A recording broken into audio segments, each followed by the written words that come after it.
বসিরহাটে মিশরের ছোঁয়া। ঘোষবাড়িতে সাজানো হয়েছে প্রাচীন মিশরীয় সভ্যতার নিদর্শন। মিশরের বালুকাময় মরুভূমি আর রহস্যময় পিরামিডের জগৎ এবার হাজির বসিরহাটে। দূরমিশরে না গিয়েও এবার প্রাচীন মিশরীয় সভ্যতার নিদর্শন দেখার সুযোগ মিলছে এলাকার বসিরহাটের ঘোষবাড়িতে। চোখে পড়ছে পিরামিডের প্রতিরূপ, ফেরাওদের মূর্তি, তৎকালীন যুগে ব্যবহৃত নানা সামগ্রী, চিকিৎসা ব্যবস্থা, এমনকি মমিও। বিশেষ আকর্ষণ রানী ক্লিওপেট্রা ও রাজা তুতেন খামেনের নিখুঁত প্রতিচ্ছবি। বসিরহাটের অন্যতম জনপ্রিয় জায়গা এই ঘোষবাড়িতে এক প্রকার নিখুঁত অবয়বে ফুটে উঠেছে এক ক্ষুদে মিশর জাদুঘরে। নিপুণ হাতের কারুকার্যে ফুটিয়ে তোলা হয়েছে মিশরের ইতিহাস ও সংস্কৃতি।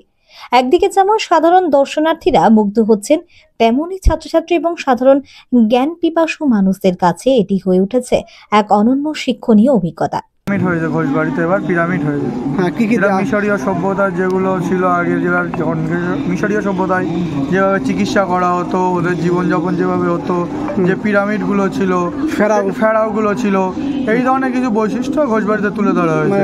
রানী ছিল ওনাদের সেই সময়ের, যে মমিগুলো ছিল, ফেরাওগুলো ছিল, সেই সবগুলোকে তুলে ধরা হয়েছে।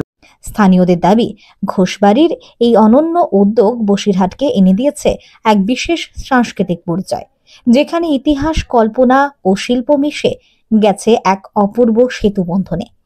দর্শনার্থীরা বলছেন, এ যেন বসিরহাটের মিশরের সফর। এই প্রদর্শনীতে প্রতিদিনই ভিড় জমছে স্কুল কলেজের ছাত্রছাত্রী থেকে শুরু করে নানান বয়সের দর্শক। আয়োজকদের উদ্যোগ বিশেষ গাইডও রাখা হয়েছে।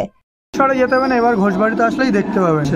প্রত্যেক সময়, এখন তো একটু বৃষ্টি হচ্ছে বলে সব সময় আসলে দেখতে পাবেন, মানুষের ঢল নেমে থাকে সব সময়। অবশ্যই এখান থেকে বাচ্চাদের অনেকটাই নলেজ গ্যাদার করতে পারবে, যারা একটু পড়াশুনো করে এখানটায় এসে অনেকটাই নলেজ গ্যাদার করতে পারবে। মিশরীয় সভ্যতা দেখেনি, যেগুলো ভাবতেও পারিনি যে মিশরীয় সভ্যতা নিজেদের চোখের সামনে দেখতে পাবো। মানে বইতে শুধু পড়েছিলাম, সেইগুলোকে চোখের সামনেও দেখতে পাচ্ছি। অনেকেই বলছেন, এমন অভিনব উদ্যোগ শুধু বিনোদন নয়, শিক্ষার ক্ষেত্রেও তৈরি করছে নতুন দিগন্ত।